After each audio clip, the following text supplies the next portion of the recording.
It's Bigfoot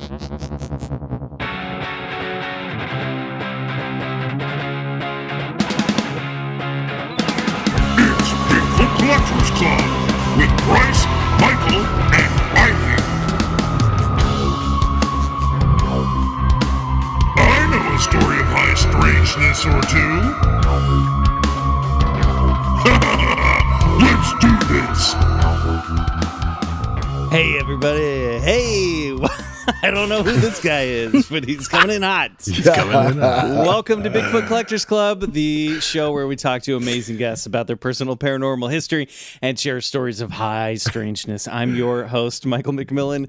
With me always is your other host. I love that unchanneled energy that came out. Bryce Johnson here. Bryce Johnson, baby. It must have had something to do with our guests tonight. I think so. And, of course, always with us as well is our super producer. Hey, everybody, Riley Bray. Yeah. I mean, our guests were just speaking about how they have been asked lately to do some early morning podcasts. We're recording at night, but we can bring that early FM radio energy. That morning show energy. Yeah. Yo, it's the Geezer and Bigfoot. And we're here with the Newkirks from Hellier and their new film, The Unbinding. The Unbounded. Oh, Unbinding. I'll just push sound effect buttons. Yeah. Have you ever met Paris Hilton? What's she like? That's the kind of questions that you could ask. Paris Hilton? I remember one time I was doing one and they were like, so have you met any celebrities? Lindsay Lohan, Paris Hilton? I was like, oh, really? Yeah. Oh, I was that's like, brutal. come on. Hollywood talk. I'm like, I don't want to do that. All right, let's bring them right in. We are doing something very special this week. We're not quite at the end of the month, but we are going to dip back into our listener stories, a.k.a. the L-Files, including some leftover cryptid encounters from Big Harry Summer that we never got around to. And our listeners are very lucky to have their emails read this week because we have some of the biggest and best names with us today from the paranormal field. From the podcast Haunted Objects, the streaming series Hellier, and the new documentary The Unbinding, please welcome paranormal investigators and returning guests who are always welcome all the way from Planet Weird. It's Dana and Greg Newkirk. Woo! Hey, guys. Hey! It's good to be here today with you guys. Have you guys had to do any general radio interviews about this stuff? What's the most mainstream avenue you've ever had to be on to talk about Hellier or perhaps The Unbinding? We did like a California local news segment, which was actually yes. This was for the Disney Plus show we did with Jeff Goldblum. It was. Of course. Oh, of course. nice. Amazing. Perfect. And it was, they were asking us about Bigfoot, and we're like, oh no, Bigfoot's we think he's a ghost from. Well, Greg was like, well, we didn't find Bigfoot in this episode. You could see the lady's face just go okay. Spoiler alert. It was like an NBC affiliate, so clearly they had to promote it. Yeah. Right. That one. She was like, I'm talking about Bigfoot right now. And Right. it was And then great. she was like, I went to journalism anyway, the weather's pretty great. They basically swiped us off the screen. Just That's great. Yeah. Maybe you should have teased it out a little bit more. You know what I mean? I think possibly. We got learning to do. Yeah. Little You're media pulled training, aside by the Disney Plus, publicist. Guys, it's Jeff Goldblum versus Bigfoot. What? Come on. It's right in front of you. We just want to feel like he's going to show up. That's Listen, all. We just want People to are feel watching for Jeff Goldblum. They're not watching for Bigfoot. That's Let's very be true. honest. Well, I think you're Man. our only guest who've ever done any paranormal investigation on a Disney-affiliated network, so that is pretty mainstream. That's pretty awesome. Yeah. Bryce, That you're was a getting weird closer one. being merged with Warner Brothers over at Discovery. You're Oh, inching that's closer. right. True. You're like with Yeah. the Tiny Toons. You're with Tiny Toons and Animaniacs. You mean That's locked very up in that Animaniac Warner Brothers tower? Yeah. It feels befitting. Get excited, everybody, because this isn't just, this is the first of 2 episodes that we have the Newkirks for this week. If you are a member of The Other Side, we are going to do one of our movie club episodes where we unpack, loaded with spoilers, their new movie, their new documentary, The Unbinding, which we have seen. We got to go see down at the Frida Cinema last month. It was so much fun. Cool. We found out immediately that everything that everyone says about synchronicity in the Newkirks Newkirks is true. We were out of our parked car for less than 3 minutes before you two and Carl Pfeiffer drove by, and then you ended up eating at the same restaurant as we were at. You guys were our first celebrity sighting in LA. We did. It's true. That's Yeah. what it was. Sad. It's sad. What a town. Well, tell everybody about the Unbinding, which I believe, as of this recording, not as of this recording, but when this drops, it's out. Tell us about it and where can people find it? The Unbinding documents basically, I think, 5 or 6 year investigation into an item that was sent to us by a couple hikers who found it in a cave in the Catskills of New York. And when you look at it, you can tell, well, this thing's not very nice. It's got nails nailed into the eyes and a noose around the neck. The type of thing you wouldn't take out of a cave if you had watched a horror movie before. Right. And it really is, it's a documentation of that investigation, and it goes to a place that we never would have expected. And it made me think differently about haunted objects. It made me think differently about ghosts, and I think it might do that for some people who watch it, too. I think so. We had a similar reaction to it, and for those who are still hanging on pins and needles as to where the Hellier investigation is leading overall, which I'm one of those people, love Hellier.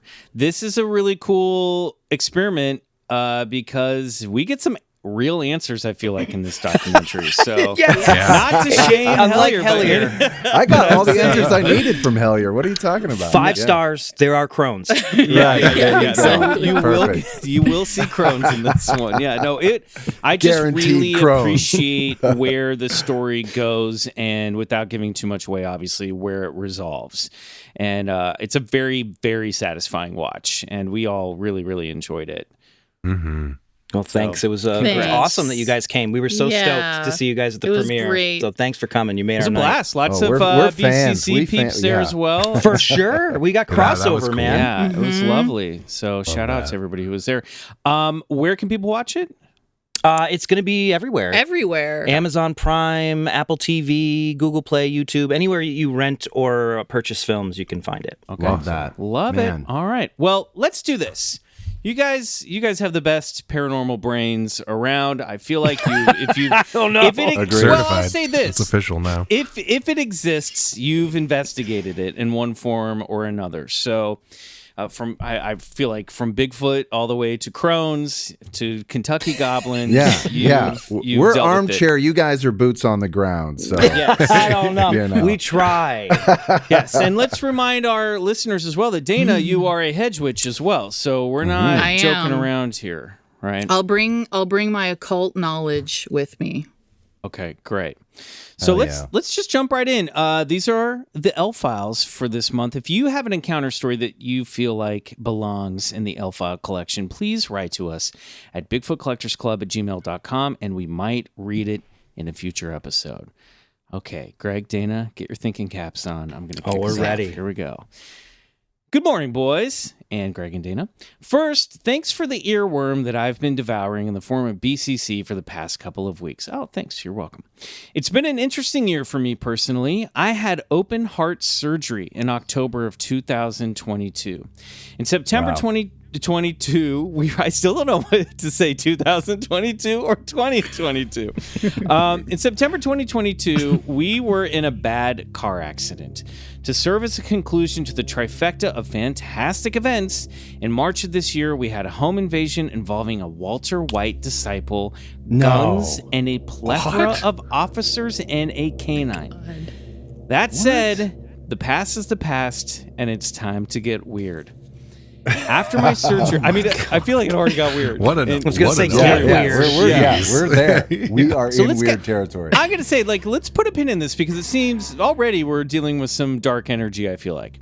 Sure. After my surgery, as I recovered from the anesthesia, I was graced with a moment of absolute clarity. My normal astigmatism was gone. Vision was perfect, and the colors were so vivid it was almost like a dreamscape. Mentally, it all made sense for about an hour. Maybe it was the cocktail of drugs they gave me for pain, and if so, please, sir, might I have another? As time went on, my vision returned to its slightly blurry self, but weird glitches have taken place. Random spots that look pixelated will enter my peripheral and stay in the same place, where if it were just my vision, it would track with my eye line as they move. I hope that makes sense. This has happened a few times. Just yesterday, on my way to work, a goose was flying parallel to the side of the road in the opposite lane. It looked odd, like it wasn't gaining ground, so I slowed to about 30 miles per hour as I passed. It wasn't moving at all, just flapping in the same spot. Right. It's like that phenomenon that happens if you and a plane are traveling at a certain distance and speeds, but this was 20 feet from me. The oddest thing happened on August 20th, 2023, so pretty recently. We have 7 acres in western Wisconsin. It's a small hobby farm, and during the pandemic, to keep from going insane, we brought in campers as a mock vacation situation. We still enjoy it. On the night in question, I was bringing in something up to the camper when I stopped in my tracks. A set of sapphire blue eyes were staring at me about 100 yards away. We have coyotes that sometimes will come into our horse pasture, so I chalked it up to that. Then it increased in height from what seemed to be was about dog height to close to about 6 feet. Oh, I smell a Dogman story coming. I almost jobbied myself. Now, jobby, this is a term that came from another guest. That's when you shit your pants, okay? This came from Holly Laurent. Do you have to take a jobby? You have to take a jobby. I almost jobbied myself. And they even wrote, see episode 245. Directing us to our own. Thank you for noting our own catalog. I appreciate that. I scrambled for my phone and snapped 2 pictures. Now, I'm interrupting here. I sent all of you listening, and I'll put this on the Instagram. I took the clearest of the 2 pictures, and I sent them to you. And then I zoomed in to. You can see it's hard to see with the naked eye in the zoomed out version, but when you zoom in, you can clearly see what looks to be some eye shine. So, unfortunately, I have an older phone, and it makes it look like it was a mile away, and you must zoom in to see 2 eye shines. Another weird thing about it is the light from the flashlight seemed to be absorbed by whatever it was, so I couldn't see a clear outline. My wife was yelling at me to get back into the house at this point, still not comfortable after the home invasion, so I decided to walk backwards towards the house. Through me moving and the noises, it never turned away. It moved about 5 feet to its left, but never broke eye contact. So you can see the camper in the photo, and in the distance you see these glowing eyes. Dogmen never break eye contact. Everybody knows that. Yeah. They always lock on. The next day, I looked for tracks or any evidence, but never found anything. Just to clarify, I shined the same flashlight into my horse's eyes, to which they said, nay. We got a comedian here. Good thinking. They reflect a yellowish color. Yeah. My German Shepherds reflect a light blue. I have no explanation for what happened, but I know it didn't seem quite right. That's my contribution. I hope this finds you all happy and healthy. Kurt. All right. A lot to unpack in this letter. Stuff that seems not connected, but glitch in the Matrix stuff, and then some goose. Possible Dogman sighting. Yeah. What's your instinct on this one, Greg and Dana? I mean, so we've got right off the top a lot of things going on, including a health scare. I mean, so you've got a lot of things packed on top of themselves. Absolutely.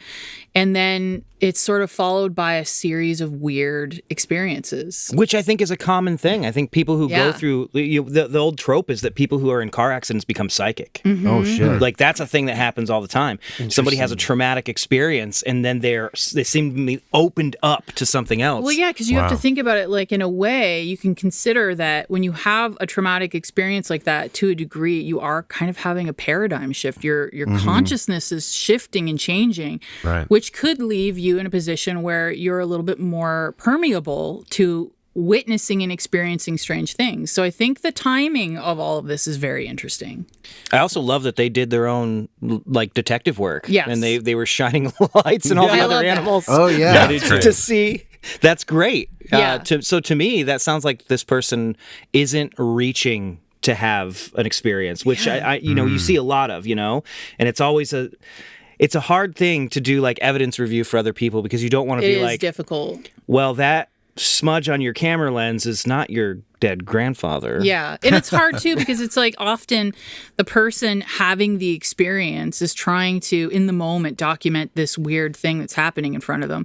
And most of the time, the evidence doesn't weigh up with the experience itself, which can be really frustrating. And then when you have people go, well, it just looks like cars or whatever, it can be very frustrating. But the other detail that I think is really interesting is how different all of these different things that they've experienced are. It's not just like, oh, I thought I saw a ghost. It's like, things floating in midair and then eye shine and all sorts of, it's very interesting. It just makes me think this person might be a little bit closer to perceiving the world of high strangeness. Yeah. I like this idea. This sort of trauma-induced spectrum opening ability, whether wanted or not. You know what I mean? You have this, now you're starting to just see a little bit more of the spectrum of what's taking place in the purview. Well, what do you make of the moment of coming out of surgery and being in that hour-long moment of pure crystal clarity and seeing strange things? And again, could be the drugs, obviously you can't rule that out. But I've had surgery. I've come out of anesthesia. It's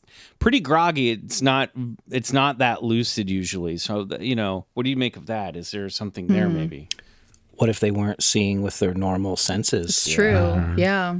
What if it was like a sixth sense kind of deal when they're coming out? They're, they've already had the experience. They've already been shaken up to it. And then I think sometimes, I know I've had dreams that feel incredibly vivid if I've just gone through like a really weird experience. Yeah. And it's almost like when you realize, oh, my eyes don't work that way, it suddenly doesn't become as vivid anymore. Sure, It changes. So what if it was, a sixth sense that was woken up? And then when the rest of the body starts to wake up, it goes away. Yeah. Exactly. That's interesting. Yeah, you hear that in... go ahead, there are a Riley. few more liminal spaces than post-anesthesia. Yes, exactly. It's almost like an induced sort of mortality. Man. You For really... sure. Flatliners, man. Consciousness. It's so, coming back out of that, it's like sometimes people get super emotional. Sometimes people like have these moments of clarity or sometimes it's just like a groggy mess. But I actually thought it was funny in this, because one time when I had surgery and they gave me the drugs for the first time, I also said, that's amazing. Can I please have some more? I can see clearly. I don't remember saying that, but they told me afterwards. And they all thought it was very funny. You think the anesthesiologists hear that all the time? They probably hear the most my amazing God. things.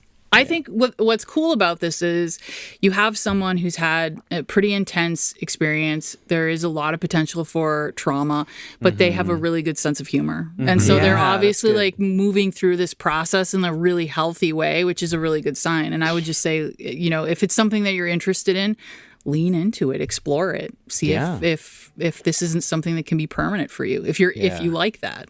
And keep us posted, Kurt. We want to hear if anything happens. Get weird more with strange it, Kurt. activity.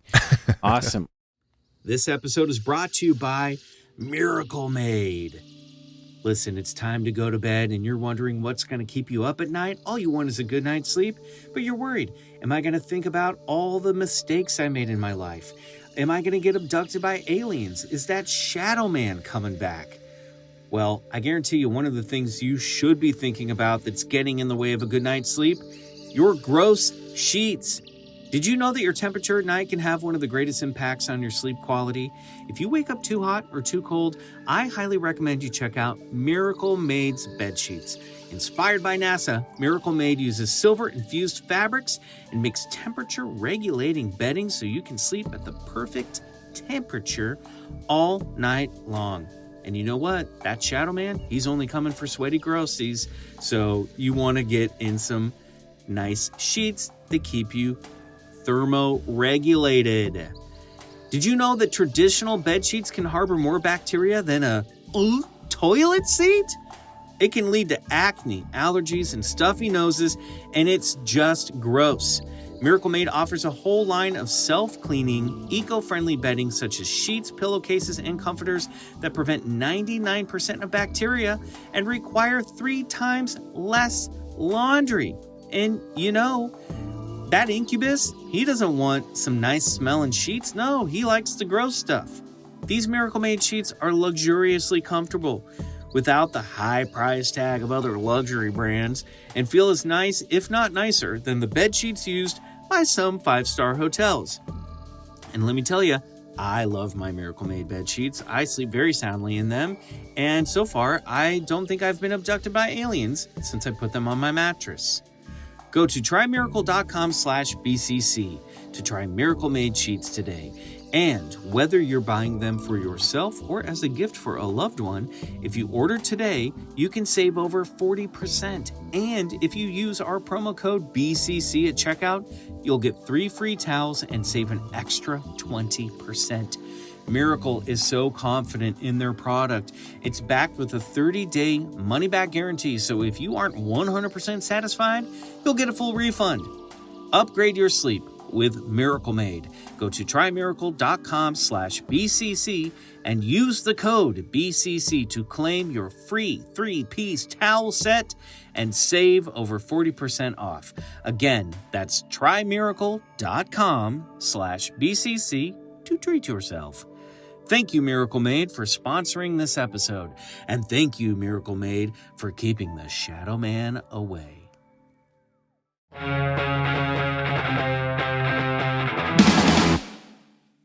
All right, well, Bryce, what's next in the old file cabinet there? Yeah, let's take a look at another one here. This one says, "Hey BCC, my name's Tony, and I've been enjoying your podcast on road trips for the last year or so. Always makes it easier to keep my eyes peeled through the Smoky Mountains, especially later at night. So thank you, genuinely. I love hearing that. Okay, great. A decade ago, my family had just relocated to the edge of a major park in Alabama. And as it goes in new surroundings, I was struggling to sleep. I was watching TV in my new room, overlooking our street, when I heard the sudden sound of a thunk come from outside my window. I turned to look and was not prepared for what I witnessed. Sifting through our garbage can, the lid, the source of sound, right, was an inexplicably, absurdly large dog. The size was startling, but it only proceeded to get weirder. I watched for what felt like several increasingly creepy minutes. This thing parsed through our garbage contents with surprising discern. It seemed to be picking up individual pieces and choosing what it wanted from the can. No. When it had finished its shopping list, I don't like that.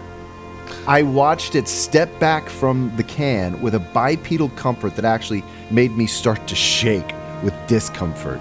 It went to 4 legs and ran to the woods at a high rate of speed. Needless to say, I slept like shit that night. And man, I wish the story stopped here. The next morning at breakfast, completely unprompted, my brother looks up from his cereal and says, "Did any of you see that wolf digging in our garbage last night?" I probably turned ghost white before saying, "Okay, so that wasn't a dream." Our parents struggled to believe our mutual description of what started to sound like a dog-like monster, 6 to 7 feet tall, on its hind legs, nearly completely jet black hair, with an ever-present I think it's piloerection, and they're going to explain what that is. Okay. It's not what you think. That's a new word. I'm glad I took word pause. Piloerection. That is the BJ and the Shadowbat song for sure. That stopped me in my tracks. An ever-present piloerection. Maybe also an ever-present. I was going to say like an erection, but pilo works as well. Pilo erection across its shoulders, hair on the back of the neck, standing up as if in constant threat mode. I think that's Webster's. What that is. All right. I'm a big dog lover. And I know what large domestic breeds look like, and I know that Alabama's largest wild dog is a coyote. You can put me under oath. Neither domestic dog nor coyote is what I saw. I really tried to forget after we moved. I didn't know about the existence of Dogman tales until I listened to your podcast. I looked up the sketches and artist renditions and was nearly brought to tears. The first Google image I see is from a Michigan Dogman account, and I actually went to the restroom and got physically ill from what I saw. Whoa. I, verbatim, was staring at what I was trying to convince myself was a mutually shared nightmare between my brother and me. I don't or didn't believe in canine-based cryptids. I flirt with some Bigfoot theory, love me some alien stories, and fully believe ghosts are real, and parenthetical, but this one night genuinely shook me. I can't lie. It was an excellent excuse for both my brother and me when we would forget to take the trash out for the next couple years. Hell no, I'm not becoming Wolfman food. Yeah. Thank you again for an excellent collection of accounts and some awesome think tank action, guys. Sincerely, Tony. Okay, Tony and his brother, Dogman witnesses. Yeah, I tell you what, I opened the Dogman door earlier this summer, and these really stories have been flooding in. It's crazy. Greg, Dana, what do you think about this one? Oh yeah, or in general, Greg and Dana, what do you think about Dogman? We got Dude, I love Dogman stuff. Too. I'm kind of terrified. I love it because it doesn't make a whole lot of sense. You know what I mean? Mm-hmm. It feels like it's from somewhere else. Yeah. Do you know what I mean? Yes. Yeah. And it terrifies me. There's something about it that like feels just innately frightening to me. Like it's on a core level. If I saw it, I would just be absolutely terrified. Let me ask you this. You know how sort of Jacques Vallée's theory that these like early sort of airships, the dirigibles, and then it started to transmogrify into other things like a classic saucer shaped, and now it's moved into this tic-tac genre. Do you think sort of the Bigfoot sort of archetype is evolving into other things as well to maybe get more of the public's attention? Like now Bigfoot is shifting into these sort of Dogman, these canine or lichen type cryptids, and because people are seeing them in scores, and it's like, what do you guys think about that? I love that theory, Bryce. I love that. I think that's great. Yeah. I think most people who know us know that we really flirt with the idea that a lot of this stuff is sort of internally generated or is some like mass consciousness kind of thing that gets manifested. So it would make sense to me that like people are starting to report these things and then they're showing up more and more because it's being embedded in the mass subconscious. I love that idea that Bigfoot is evolving. Yeah, it's like more a cousin. Dogman. Like it's some sort, like you said, some sort of like archetypal.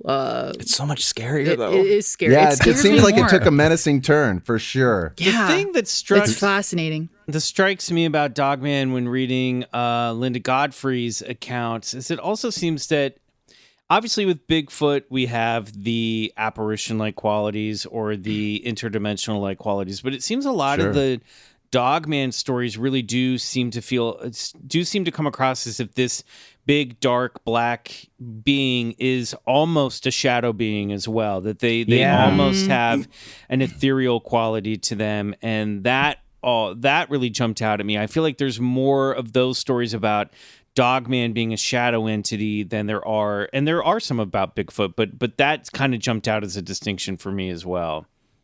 Sure. Pour one out for Linda Godfrey, by the way. I know. Yeah. Gosh, we so love her. What a legend. For sure. Big fans.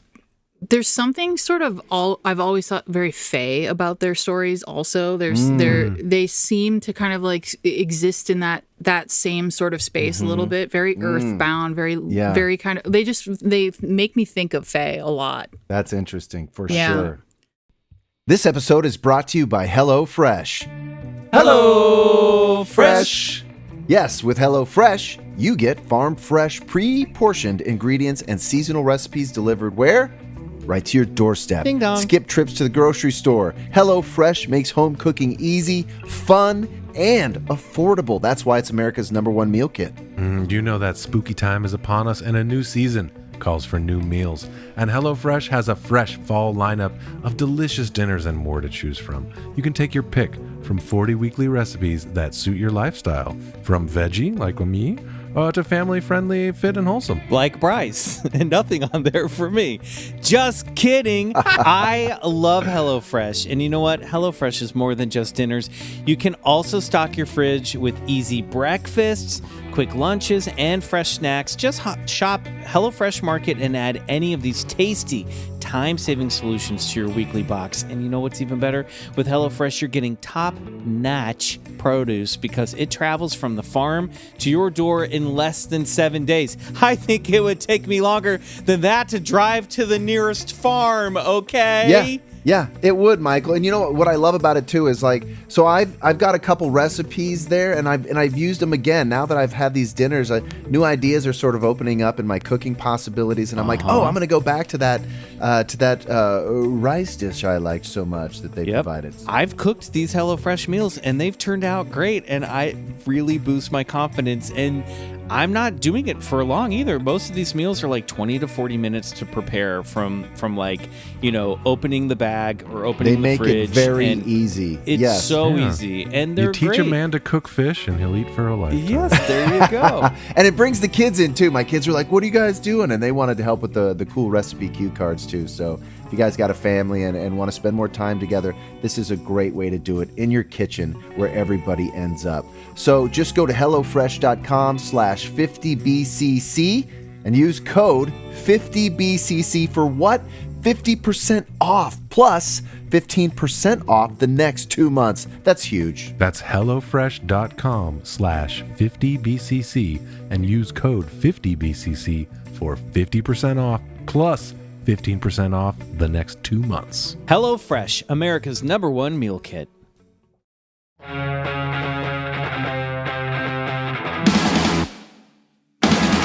Riley, I'm looking in the file cabinet here. We actually blew past one that I had set aside for you. Why don't you read what you got there?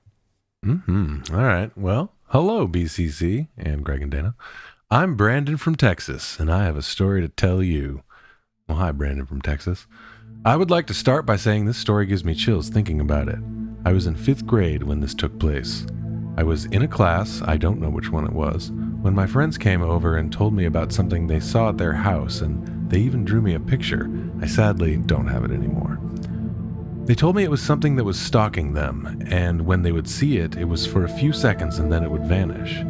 They said it almost looked like it was dancing. I don't know, that's just what they told me. A couple days later, I was going to bed and looked out my window and saw what they described standing in my yard. Oh, God.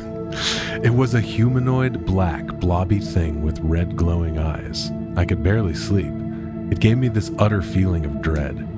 Later in the week, I was in my mom's car waiting on her and looking around casually and saw it again in the rearview mirror. But this time, it was way more human looking. It was pitch black with the same red glowing eyes and looked as if it was made of black smoke. Cool. When I whipped around to look at it, it was gone. I immediately told the friends about it, and we were all spooked, but I haven't seen it since. I believe in the paranormal, but when I looked into it years later, the internet said it was a shadow person. But I would like to know your opinions on it. Thank you for listening to my story of high strangeness. Brandon from Texas. What do we got here? That's a good one. That's a good one.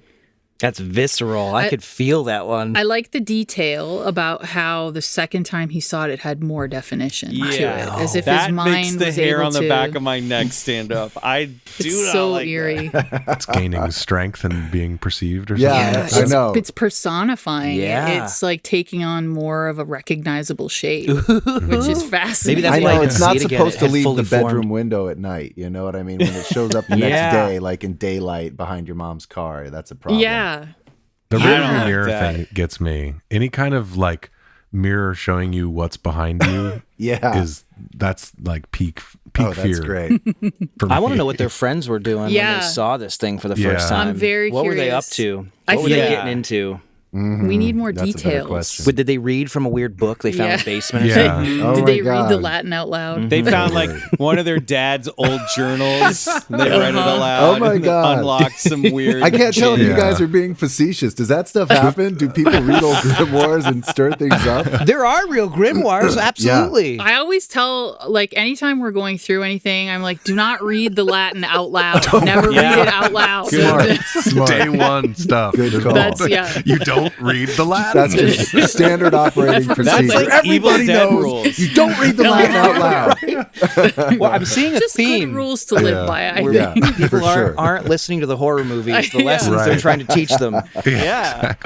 The other thing mean, that's this- interesting about this that I wonder if holds any power too, if we have the further manifestation of the more human like, and the night before, a few days before, we have a blobby thing. a day or so before that, we have it in a drawing, right? Which makes me wonder if there is sort of a conjuring happening there of sorts, where the kids see it, they draw it, which helps it manifest. Then it's transposed to the next kid, right? And then suddenly it's taking on a more physical manifestation.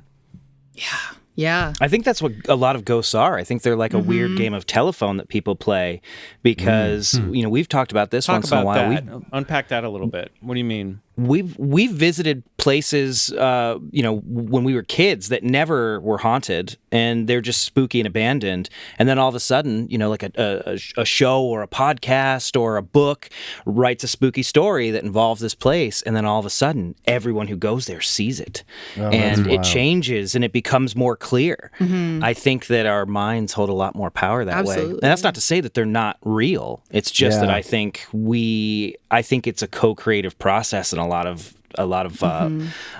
experiences, and drawing it, writing about it, talking to you guys about it. It's that tulpa energy magic, right? Sure. Like bringing something into existence just by believing in it, talking about it, like giving it emotion.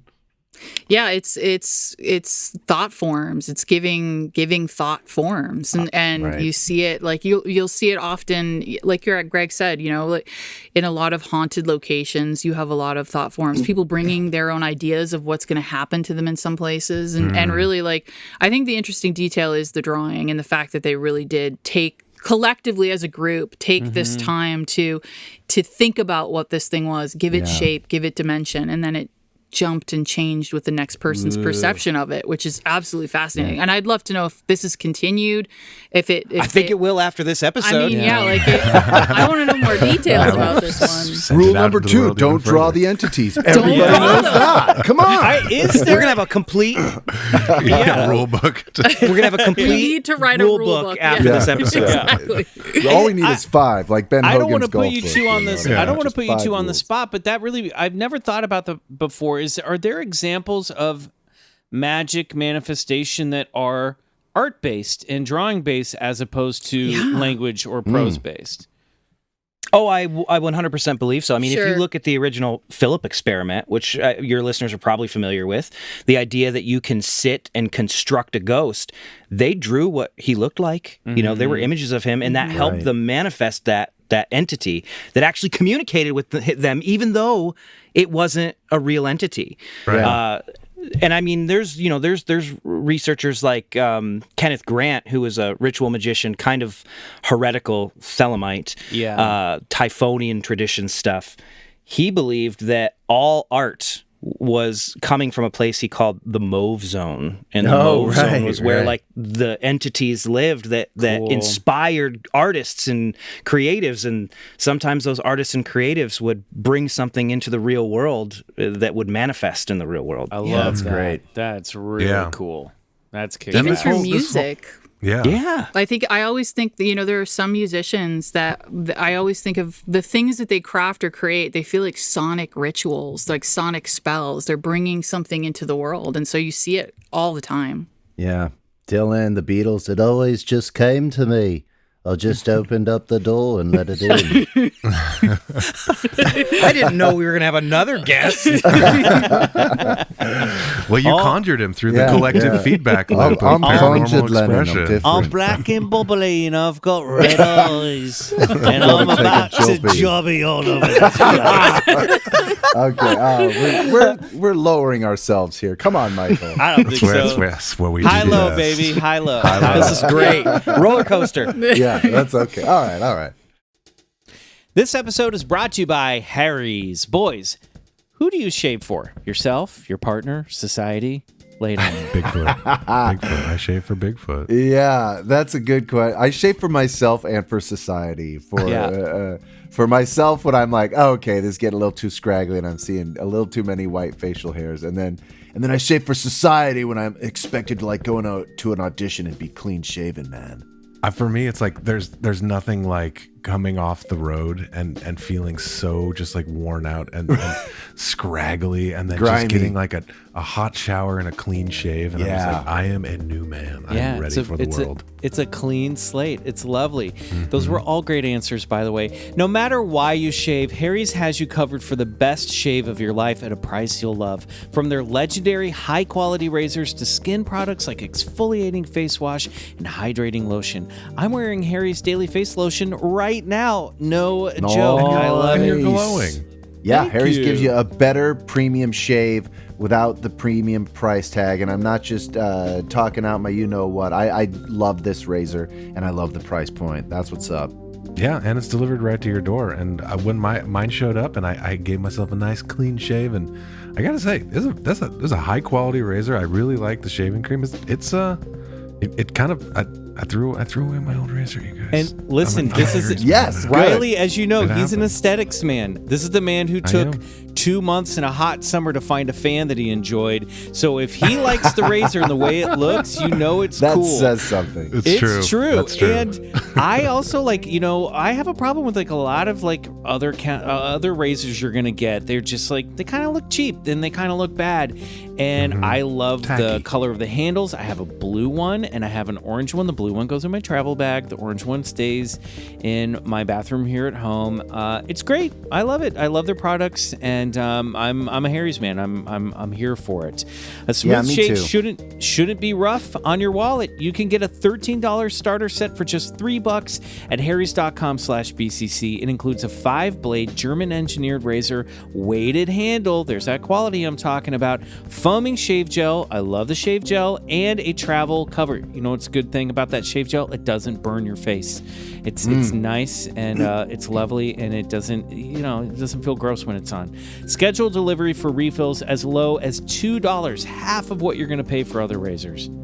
I mean, less than half than what I was paying, and you don't have to wait, for them to be like, go unlock the like little thing, and then they don't have the right thing. Oh, that's It's the like, worst. Too much. You're just like, I gotta get out of here. Anyways, there's no reason not to try Harry's. Get your best shave ever this season with Harry's razors and skincare products. Get a $13 starter set for just $3 at harrys.com/BCC. That's harrys.com/BCC for a $3 starter set.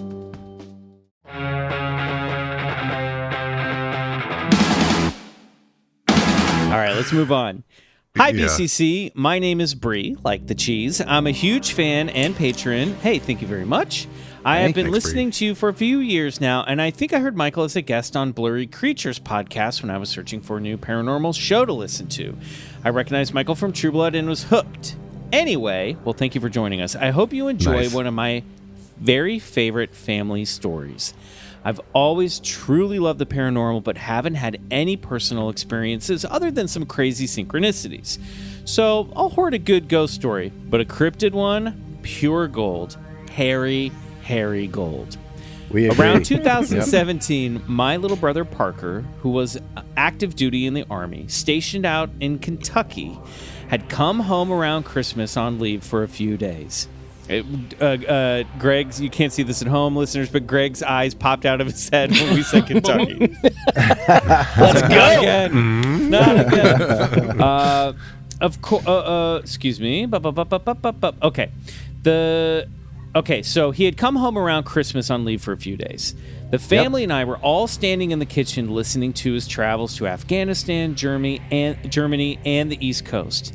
My other 3 brothers and I have never really traveled, so we were in awe of his stories and experiences. Being a bit of a fan for the paranormal, I asked him if he experienced anything odd or inexplicable or unexplainable. Of course, the entire family quiets down and puts him on the spot. He looked at me with a severe stare and said, "I'm pretty sure I heard Bigfoot." We were all so still, and I couldn't help but scream internally with delight. Parker is not the type to spin tales, so I love the idea of just getting so giddy listening to your... Yeah, that's like everybody's Thanksgiving dinner dream. Your tired brother who just wants to celebrate Christmas. Right. Dragging a Bigfoot story out of it. Tell me about Bigfoot. Yeah. So I knew what he was about to tell me was 100% his truth. I was getting a genuine story. He was stationed in the woods, middle of nowhere, Louisiana, guarding a shack full of live and discharged ammo, an ammunition supply point. The perimeter was about 20 to 30 yards away, lined as a chain link fence with barbed wire. They armed the soldiers with 30 rounds of ammo to share between them. Apparently, this was for any hillbilly in the woods brave enough to try and ambush a guarded shack by the army. Or was it? He would spend about a week, that was me editorializing. He would spend about a week at a time out at this building during his stay in Louisiana and hated every single minute of it. The forest was pitch black and it felt like someone or something was always watching them. The worst part was going to the bathroom. Yes, there was a bathroom in the shack, but these were men, manly men. Multiple times he would walk around the outside of the building to relieve himself and would feel eyes on him, and the forest would fall heavy, deathly silent, just staring at him.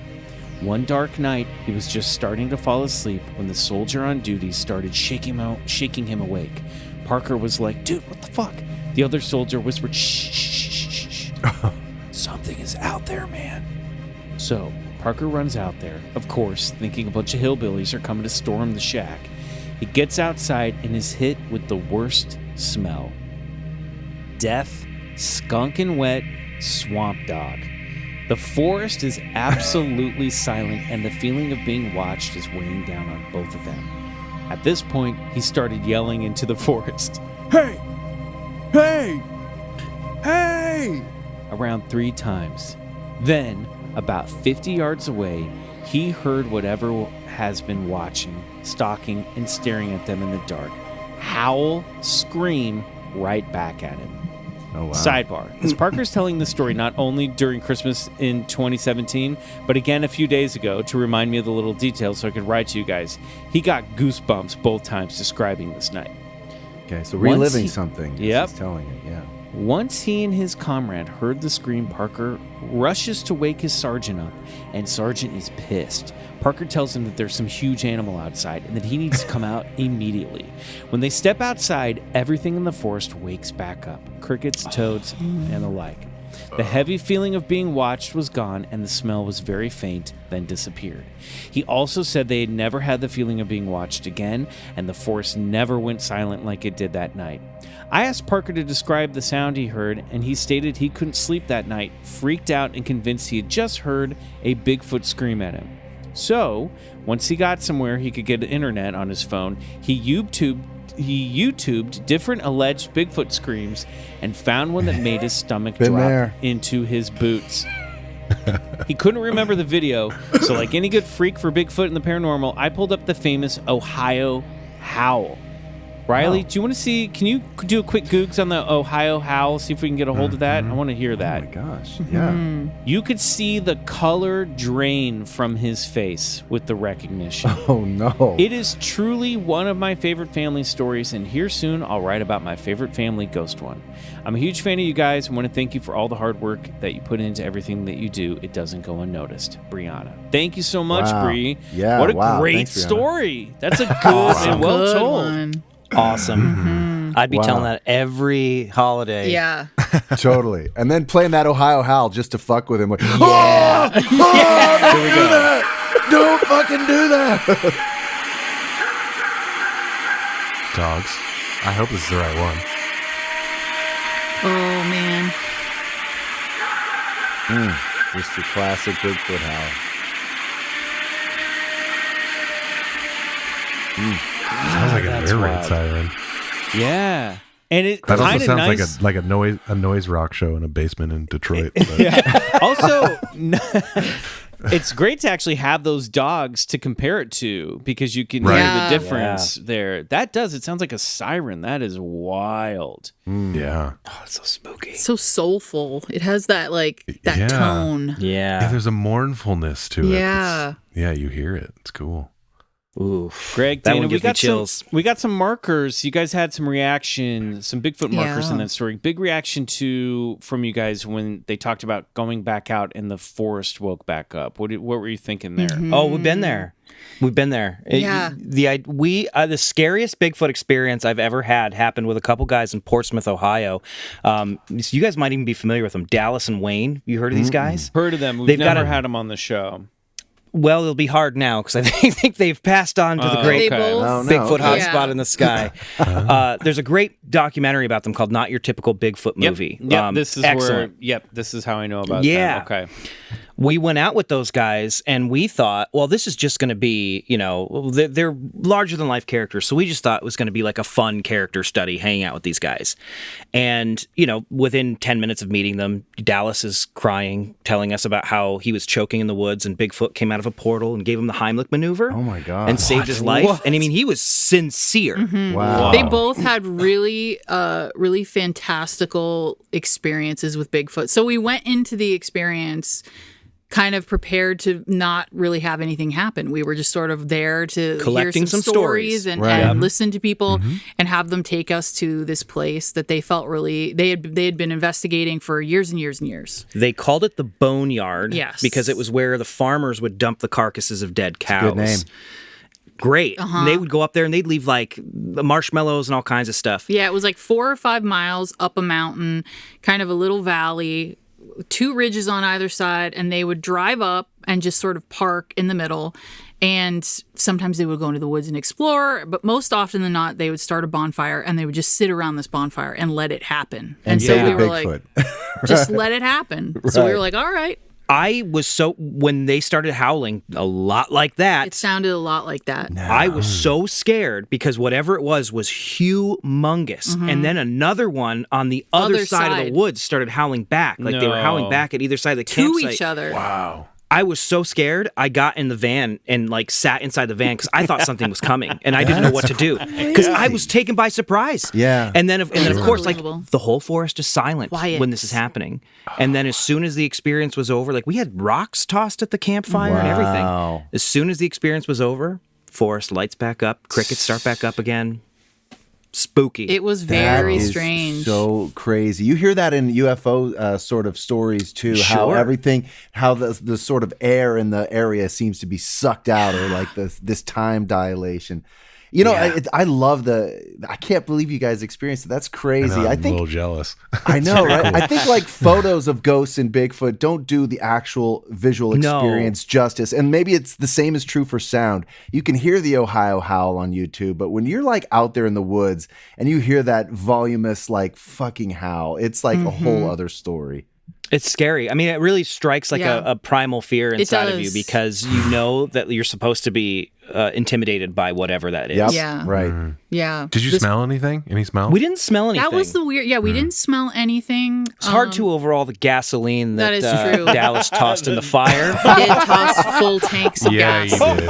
That's awesome. That's great. Tracks. Yeah. Like Dallas, you've got wood right there. I prefer gas. Oh no, got gasoline right here too. It went up the spout and set the actual container on fire and it exploded. Oh my Maybe God. that's why the Bigfoots in the area are watching it. They're just why like, the these Bigfoots are guys. howling. They're just It's cheering having a time. Yeah. They just came for the show. That's all. I mean, seriously. Oh my Amazing. God. All right. Well, we have time for one more. Bryce, what do you got? Yeah, I'll keep it quick. Here we go. Hey, Bryce, Riley, and Michael. First of all, I'd like to say that my Big Hairy Summer t-shirt has been a big hit whenever I've worn it. Holla about that. Yep. I wore it to a family barbecue and sparked conversations with some of my husband's uncles about their beliefs in the supernatural. We're going to talk about Bigfoot. Yes. Job well done, and I discovered some interesting things about them. Also, perfect. That shirt has done its job. Yeah, seriously. That's why we made it. That's literally what it was Get designed weird to do. stories at a barbecue. Yes. Nice. From your husband's uncles. That's great. Also, I left a comment on the Patreon, but I wanted to repeat it here because it really is an incredible show, and it's so relevant for you guys and this audience. Watch Res Dogs. Not only is it funny and full of heart, but it touches on cryptids and all kinds of Yes, we've had a guest, Janice Schmeeding, and all kinds of paranormal concepts, and it does. And it's such a subtle yet powerful way, and I'm mad that they're only getting 3 seasons. Okay, I gotta watch the show.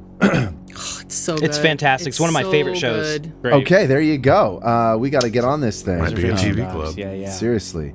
I've attached a video from my doorbell cam from last night. As you can see in the video, a truck drives by, triggering the camera to record. And then after the truck passes by, you can see orbs emerge from the trees across the street and float towards my house, where they move around in weird motions for a while and eventually fade out. These aren't bugs, because you can see bugs in the video and they streak across the video really quickly and disappear. These dots linger and move in really weird patterns. I don't think they can be reflections of anything, because there's just nothing in the area that would reflect like that. I did recently just update my altar, and I put a wooden fairy sprite figure on it because I wanted to honor and thank the woodland spirits here at the end of the summer. I'm sure Dana's ears have perked up. But of course, thinking these things are related is probably wishful thinking. I don't know. What do you think this is? My husband and I watched it multiple times, and I sent the video to my friends, and none of us can figure out what this could be. As always, love you guys, love the show. I've evangelized the show to multiple peoples, and now they are listeners too. Also, Tommy has made it onto my playlist. Hell yeah, right on. Rock on, Tommy. Thanks for a summer of great content. Looking forward to a spooky season. Okay, where's this video?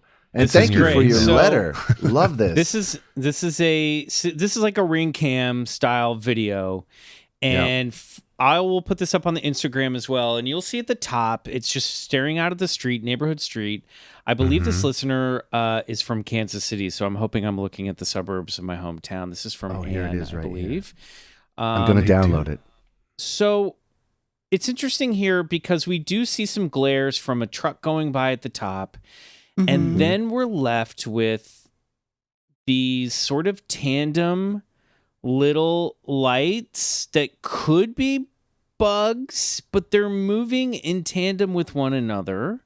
Yeah. And we see other examples of bugs floating through. So there is something unusual about this, but I figured Greg and Dana. Oh, yeah. Okay, I see it. You're going to make us. Well, I'm just saying, you guys have probably seen a lot of this stuff. You've filmed stuff. Riley, you're a camera guy.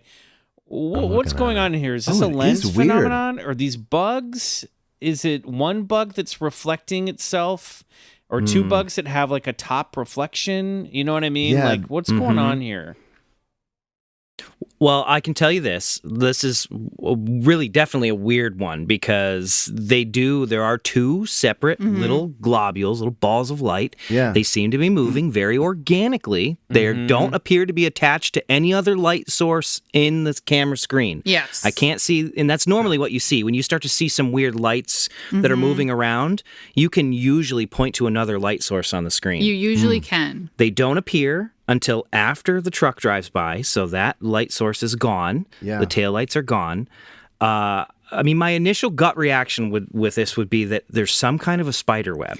Yeah. That's what I would think first. Okay. But I can't see where it would be hanging out, and it moves in such a weird, erratic way.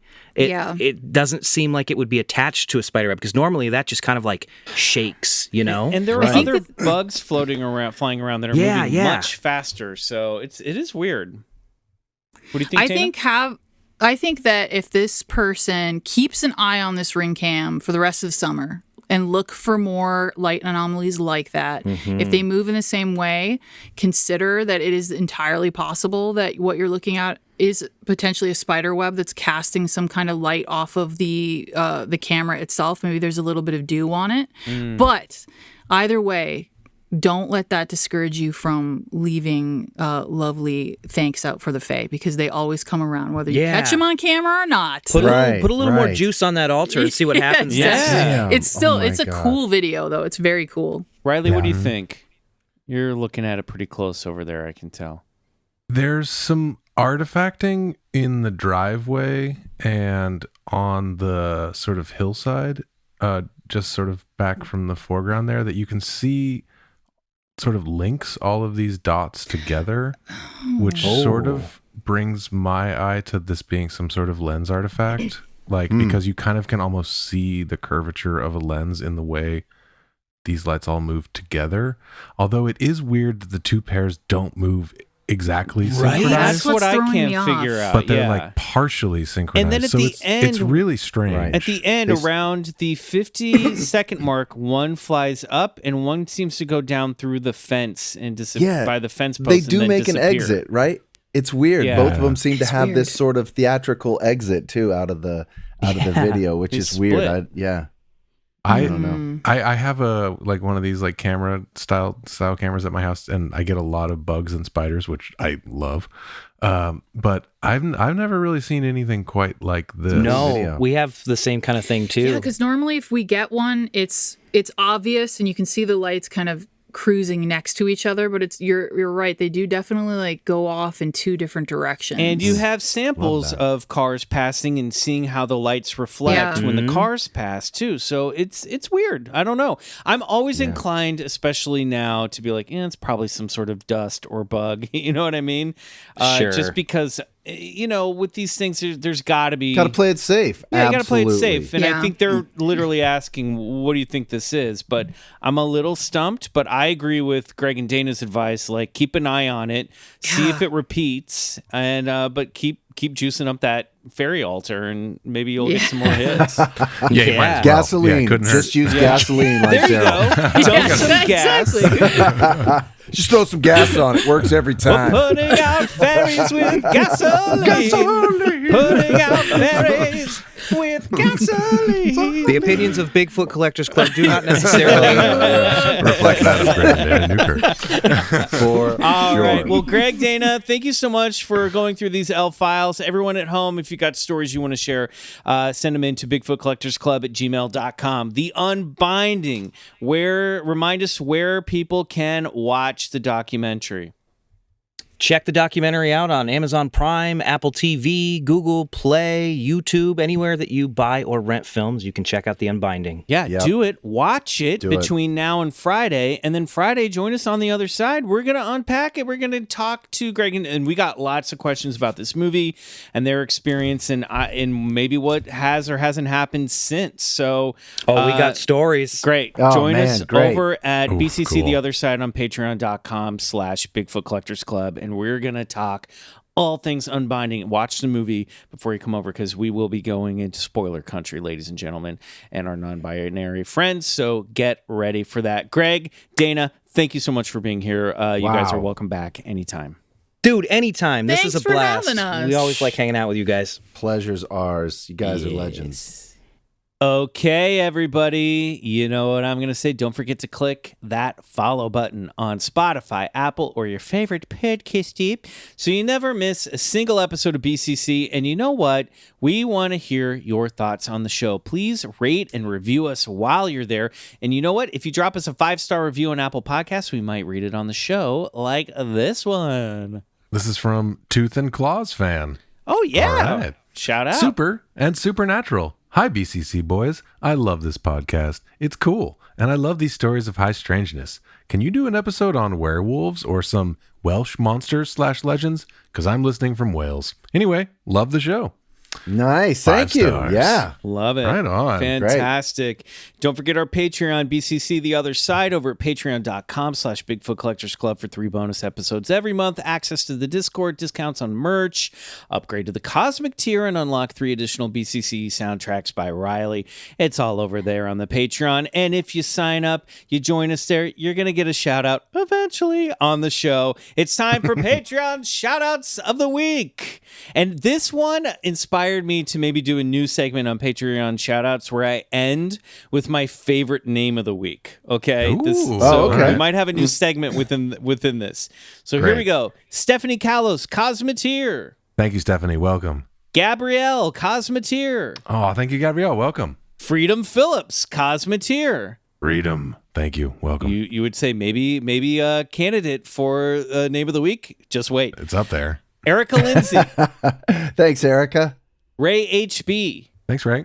Winter, Thank you, Winter. Kaylee D, Thank you. Ben Moen, Thanks, Ben. Sonia Lenardon, Cosmeteer. Thank you, Sonia. Welcome. And finally, our favorite name of the week, James W. Goatman III.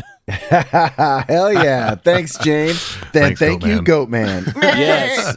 All right, everyone. Well, follow me on Instagram. I'm over there at McMills. Bryce, you've got something going on right now.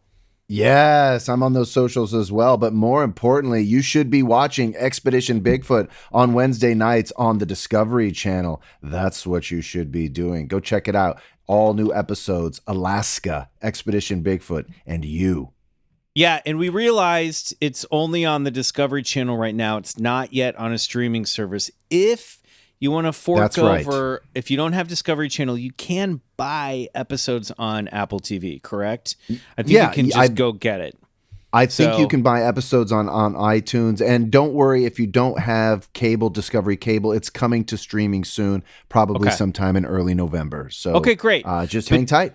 And between now and then, we are going to be recapping some action of Expedition Bigfoot over here on the other side. So I think we're going to do it in two parts. Yep.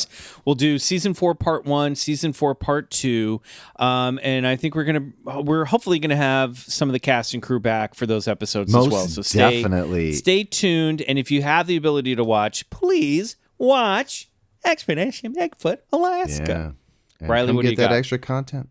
Well, speaking of early November, and I'm finally doing it with enough time, Tommy will be on tour for the first about 2 weeks of November. We're doing a run up the West Coast from LA to Seattle. So we're doing a run of shows with this band called the Crane Wives. They're really awesome. I do know that a lot of the shows are already selling out. So if you want to go, you should probably get a ticket sooner than later. And I promise you, it will be a good time. Oh, go see this show. They're fucking rule, dude. Tommy is rad. You will have a great night. And hopefully we'll see one of those shows. All right, everyone. We're crossing over to the other side to discuss the Unbinding with Greg and Dana Newkirk. If we don't see you there, we'll see you back here next Wednesday for an all-new episode of BCC. Go watch the Unbinding regardless. It's out now, and it's great. So good. Until then, good night. And go get regressed.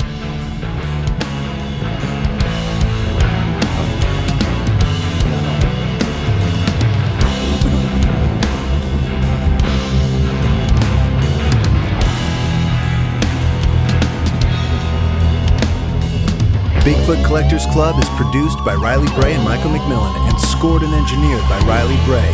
Our theme song, Come Alone, is by Suneaters, courtesy of Lotuspool Records. Do us a favor and support the show and unlock 3 bonus episodes every month by becoming a member of our Patreon, BCC The Other Side, which can be found at patreon.com/Bigfoot Collectors Club.